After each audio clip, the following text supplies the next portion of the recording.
A 30-year-old in cargo shorts testifies before the United States Senate about financial regulation. Senators nod. They take notes. They thank him for his time. 18 months later, same man, different room. A criminal courtroom. Handcuffs. Verdict? Guilty. 25 years in federal prison. What happened between those two rooms? One tweet. 11 words. Posted by the business partner who smiled beside him in investment announcements, then destroyed him in 72 hours. November 6th, 2022. Changpeng Zhao types this: "We have decided to liquidate any remaining FTT on our books." 11 words. $26 billion vaporized. Sam Bankman-Fried goes from America's richest 30-year-old to owing $8 billion he doesn't have. This isn't about cryptocurrency. This is about the most public fraud in modern history, committed in plain sight while celebrities filmed commercials and politicians cashed checks. 9,000 pages of court transcripts document everything, every message, every lie, every transfer. MIT, 2014. Sam Bankman-Fried graduates with a physics degree and a reputation for $5 food budgets. Jane Street Capital hires him straight out. International trading desk. First-year compensation pushes into high six figures. Some reports suggest 300,000 or more. He notices something. Bitcoin in New York, $10,000. Same Bitcoin, same moment, Tokyo, 11,000. 10% profit, instant. Just move money faster than everyone else. And if that sounds illegal, it's not. It's basic economics. Supply and demand across borders. The illegal part comes later. October 2017, he quits Jane Street despite $1 million trajectory ahead. November 2017, Alameda Research opens in Berkeley. Within 2 months, Sam turns $50 million in investor capital into $75 million. $25 million profit. 8 weeks. But arbitrage windows don't stay open. Asian exchanges start closing the price gaps. Daily profits shrink from millions to thousands. The gold rush is ending. Sam knows this. He needs something bigger. Caroline Ellison joins in 2018. Stanford mathematics degree. Former Jane Street trader. Brilliant with differential equations. Catastrophic with risk assessment. She starts as a junior trader. By August 2021, she runs the entire company as CEO. She also dates Sam, on and off. 10 employees eventually live together in a Bahamas penthouse. Most romantically entangled. Keep her name close. Her diary entries put him in prison. April 2019. The arbitrage window closes. Sam needs a new empire.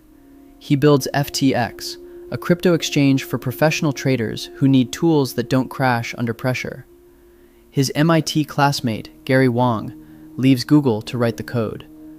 They launch May 2019, 10 million in trading volume, day one. By 2021, 14 billion, daily. The company raises its valuation to $32 billion. Tom Brady signs a $30 million endorsement, worth millions in equity. He'll later sue to reclaim it. The Miami Heat arena gets the FTX name for $135 million over 19 years. They scrub it within months. But in 2021, almost nobody questions the empire. Sam testifies before Congress 3 times, donates $40 million to Democrats and $23 million to Republicans. One of the largest under 40 donors in the 2020 election cycle. The media calls him the next Warren Buffett of crypto. Forbes photographs him barefoot in his office. The public sees genius. Disheveled hair, beanbag beds, 4-hour sleep schedules, League of Legends during investor meetings, the Toyota Corolla, despite 10-figure wealth. That was costume design. The fraud was wardrobe. FTX creates its own token, FTT. 350 million minted, half sold to public traders, half kept by Sam and executives. The promise is simple. FTX buys back tokens with company profits, making FTT more valuable as FTX grows. October 2021, FTT hits $85. Sam's holdings, on paper, $15 billion. But paper burns, especially when the fire starts inside the house. While celebrities film commercials and politicians deposit checks, a line of code already exists that will destroy everything. Gary Wang later admits he wrote it. The code gives Alameda Research special access to FTX customer deposits, unlimited withdrawals, no balance checks, no oversight. In simple terms, imagine a bank teller who can override the ATM. Your account shows zero, but they withdraw thousands anyway. No alarm sounds. No manager gets notified. The system simply allows it. Gary builds this into FTX. Alameda can now withdraw customer money without limits. A backdoor disguised as a feature. Sam moves $10 billion in customer deposits from FTX to Alameda Research. Customers believe their money sits safely in FTX wallets, available for withdrawal anytime. It's actually funding venture investments, political donations, real estate purchases, and personal loans to executives. Sam borrows $2.2 billion from the pool. Nishad Singh, engineering director, takes $543 million. Ryan Salami, co-CEO, takes $87 million. They buy a $40 million private jet, $300 million in Bahamas beachfront properties, a $16 million house for Sam's parents in California. The problem is simple. Alameda's balance sheet needs to justify holding customer money. The solution is simpler. Use FTT as collateral. Alameda's June 2022 balance sheet shows $14.6 billion in assets. Of that total, $5.8 billion is FTT, the same token FTX created, a token whose value depends entirely on FTX succeeding. So the circle completes itself. FTX backed by Alameda, Alameda backed by FTT, FTT backed by FTX. Sam didn't build a cryptocurrency empire. He built a spreadsheet that said he did. And spreadsheets don't survive bank runs. Because the customers depositing into FTX, they weren't all billionaires. Sunil Kavuri, a UK software developer, he deposits $2.1 million, life savings from a tech career. FTX freezes it overnight. A college student from Texas, $8,000, 2 years of part-time job earnings, planning to pay off student loans, gone. A retired teacher from Kansas, $47,000, her entire retirement account. She saw the Super Bowl ad with Larry David. She thought celebrity involvement meant legitimacy. November 8th, her withdrawal request sits in a queue. November 11th, FTX declares bankruptcy. Her retirement vaporized. 1 million people, $8 billion, while Sam bought jets and politicians cashed checks. The scheme works for 2 years. Customer deposits disappear into Alameda's accounts, and almost nobody notices. The fraudulent balance sheet stays private until someone leaks it. November 2nd, 2022, CoinDesk journalist Ian Ellison publishes Alameda's leaked balance sheet. He highlights the circular collateral problem. Crypto Twitter erupts. Most dismiss it as conspiracy theory. Changpeng Zhao doesn't dismiss it. CZ runs Binance, the world's largest crypto exchange, processing roughly twice FTX's volume. His net worth? About $65 billion. And his history with Sam is complicated. Binance invested $100 million in FTX in 2019. They sold the stake in 2021 for $2.1 billion, paid largely in FTT tokens. CZ still holds about $580 million worth of FTT. More importantly, Sam has been lobbying Congress for regulations designed to handicap Binance's American operations. CZ doesn't forget. Business revenge meets financial self-protection. November 6th, Afternoon in Hong Kong, morning in New York. CZ tweets, "We have decided to liquidate any remaining FTT on our books. No accusation, no drama, just a business decision." And it destroys $26 billion in 72 hours. FTT trades at about $22.50 when the tweet posts. Within hours, 20, 18, 16. Traders watch the hemorrhage in real time. Telegram groups explode. Discord servers panic. Reddit fills with posts.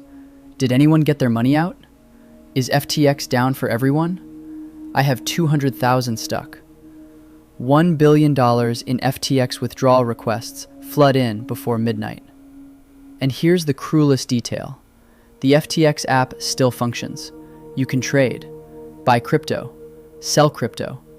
The numbers update in real time. You just can't withdraw. The casino stays open. The cashier window closes. Customers trade with money that no longer exists, watching balances that mean nothing. 3 a.m., November 7th. Withdrawals pause temporarily. By morning, the withdrawal queue exceeds $1 billion. FTX has about $1 billion in liquid cash. They owe customers $8 billion total. The shortfall becomes inescapable. Sam tweets at 7:32 a.m. FTX is fine. Assets are fine. Assets are not fine. Desperate, Sam texts CZ directly. Would Binance consider an acquisition? 12:31 p.m., November 8th. CZ announces a non-binding letter of intent. Markets rally briefly. 2 hours of hope. Then, Binance's due diligence team opens FTX's books. They find the $8 billion hole, the misused customer funds, accounting managed in QuickBooks, software built for small businesses. November 9th, 5:01 p.m. CZ tweets, "No acquisition. FTT collapses to $3.50. Sam's net worth evaporates. Hundreds of employees lose access to internal systems." November 11th, 8:30 a.m. FTX files Chapter 11 bankruptcy. John J. Ray III, the man who handled Enron's bankruptcy, takes over as CEO. His first statement is blunt. "Never in my career have I seen such a complete failure of corporate controls and such a complete absence of trustworthy financial information as occurred here." Sam tweets at 11:35 a.m. "I'm sorry. That's the biggest thing. I fucked up and should have done better." $8 billion. Vaporized. 1 million creditors. Waiting. The collapse takes 72 hours. The legal reckoning takes 2 years. Caroline Ellison breaks first. November 9th, 6 p.m., an all-hands meeting. She admits it in front of the remaining staff. "We used FTX customer funds for Alameda trading, and we lost them." She cooperates with prosecutors. She shows them her diary entries. September 2022. "I keep telling myself it's fine. We'll make it back. But I'm not sleeping anymore." October 2022. "Sam says the regulators won't understand the nuance. He's probably right, but that doesn't make it legal." November 4th, 2022. 2 days before CZ's tweet. "I think we're going to get caught. I think I'm going to prison. I think I've known this for a year." She knew. She kept moving customer funds anyway. And then she told prosecutors everything. December 12th, 2022. Sam is arrested in the Bahamas, extradited to the United States. Trial begins October 2023.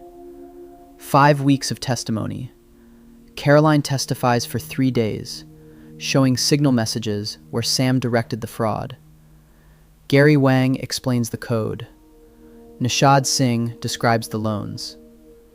Sam's defense is simple. Poor oversight, not intentional fraud. "I didn't know" becomes the mantra. The jury deliberates 4 hours. November 2nd, 2023. Guilty on all 7 counts. March 28, 2024. Judge Lewis Kaplan delivers the sentence. He knew it was wrong.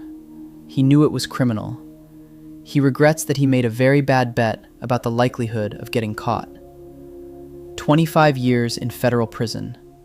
$11 billion in forfeiture. The cooperators fare differently. Gary Wang writes the code enabling everything.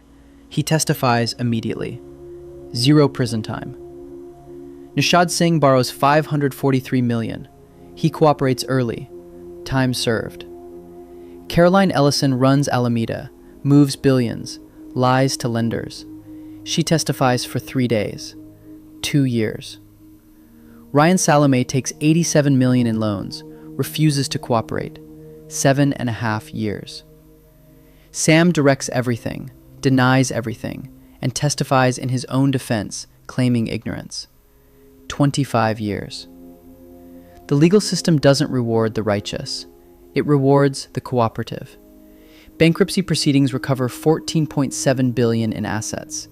Customers are set to receive full repayment in dollar terms, valued at November 2022 prices. Bitcoin has since doubled. They get their dollars back. They lose the upside. Many call it a second theft by spreadsheet. CZ pleads guilty to money laundering violations in November 2023. 4-month sentence. Released September 2024. He pays $4.3 billion in fines, steps down from Binance permanently, and remains a billionaire, worth roughly $30 billion. CZ posts 11 words and serves 4 months. Sam fights and gets 25 years. 9,000 pages of trial transcripts are public. You can read every signal message between Sam and Caroline, every loan documented, every lie to investors recorded. Most people won't read them. They'll trust the next platform, the next celebrity endorsement, the next disheveled genius testifying before Congress about fixing the system. Right now, you trust something with your money. A bank, an app, an investment platform. You trust it because the branding is good, because celebrities endorse it, because someone, somewhere, says it's regulated. FTX had all three. Tom Brady's face, congressional testimony, regulatory licenses in multiple countries. 1 million people trusted it. 1 million people deposited $8 billion. 72 hours later, the withdrawal button turned gray. The question isn't whether Sam Bankman-Fried was evil. The question is, are you paying more attention than his 1 million customers were? Because one person paying attention, CZ, destroyed a $32 billion company with 11 words. Not because he was righteous, because he read the balance sheet. He ran the numbers.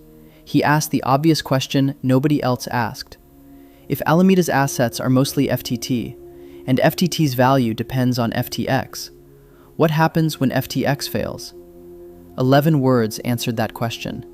You don't need a Bloomberg terminal to read a balance sheet. You don't need an MIT degree to ask, where is my money actually? You just need to ask, before the withdrawal button grays out. Drop a comment. What platform do you trust with your money, and why? Because someone reading this knows something you don't. Pay attention to the replies. If this story changed how you think about where your money sits, send it to someone who needs the reminder. Sam is serving 25 years. Customers are still waiting for full repayment. CZ walked away, and he's still a billionaire. The difference? CZ paid attention. The customers trusted. Trust is scalable. Attention is underrated. Your move.